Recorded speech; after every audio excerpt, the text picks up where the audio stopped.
के लिए आए। इस जगह का नाम है कहलगांव, ठीक है। और ये कोहल ऋषि के नाम पर पड़ा है ये कहलगांव। ये कोहल ऋषि का तपोस्थली है। और इसी जगह पर कोहल ऋषि जो थे वेदांती थे, वेद पाठ क्या करते थे, अपना जो भी साधना भजन था वो यहाँ संपन्न करते थे, ठीक है। यहाँ पर अभी आप जिस पहाड़ पर घूमने के लिए आए, ये उनकी तपोस्थली रही है। और इसी तपोस्थल पर जब अष्टावक्र कोहल ऋषि के पुत्र, उनका जन्म स्थली हुआ, उनका साधना स्थली हुआ और इनका जन्म स्थली हुआ। अष्टावक्र ऋषि जब माँ के गर्भ में पल रहे थे, तो कहा जाता है ना कि बच्चे माँ के गर्भ में पढ़ते हैं, तो कोहल ऋषि अक्सर उसको वेद का पाठ सुनाया करते थे, ठीक है। एक दिन जो है उन्होंने वेद का पाठ गलत कर दिया, गलत अर्थ समझा दिया पत्नी को। वो बच्चा जो गर्भ में था तो गर्भ से ही बोला पिताजी अशुद्धम, पिताजी अशुद्ध है। तो फिर सोचा रही कौन बोला, इधर उधर देखा तो फिर कोई नहीं। फिर दोबारा रिपीट किया, फिर बोला पिताजी अशुद्धम।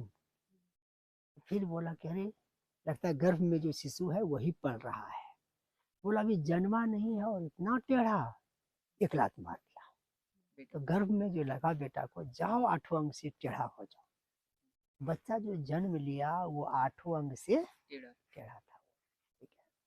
और यहीं पर वो तपस्या साधना करके अपने आप को तत्वदर्शी महापुरुष कहलाए। अष्टावक्र की गीता भी आई है।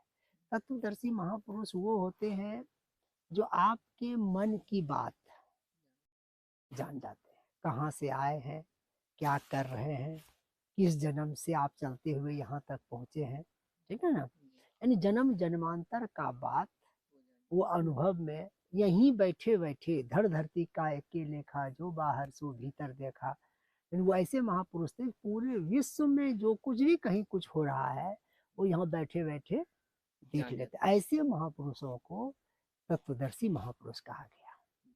एक बार की घटना हुई, राजा जनक, जनकपुरी में, नेपाल के बॉर्डर पर, वो अपने महल में सो रहे थे।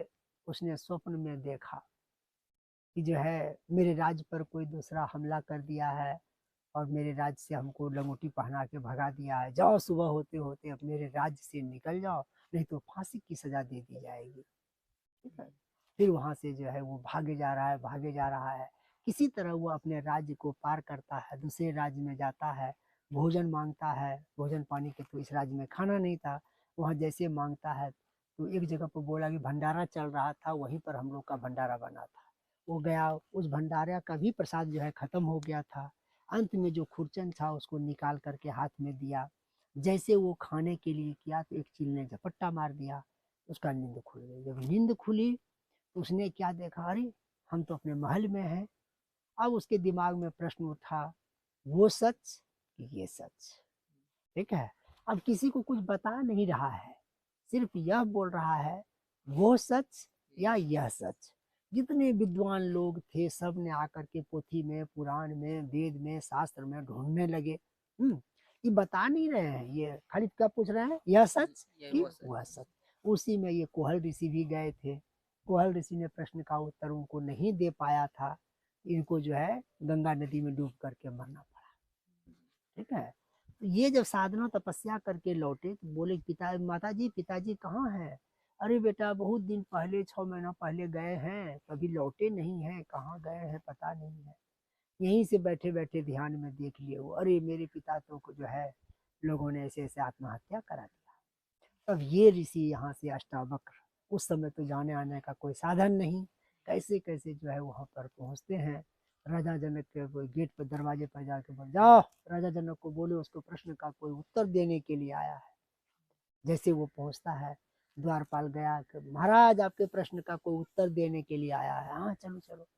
सब सभा सहित उठ करके आया, देखता है, अरे देखता काला कुलटा एगो जो है, अब 8वां अंग का टेढ़ा आदमी कैसा हो सकता है कि नहीं। जब देखता है तो बोलता है कि उसको देख करके इसको हंसी आ जाती है। ये सभा मंत्री संतरी और विद्वान लोग हंसने लगे।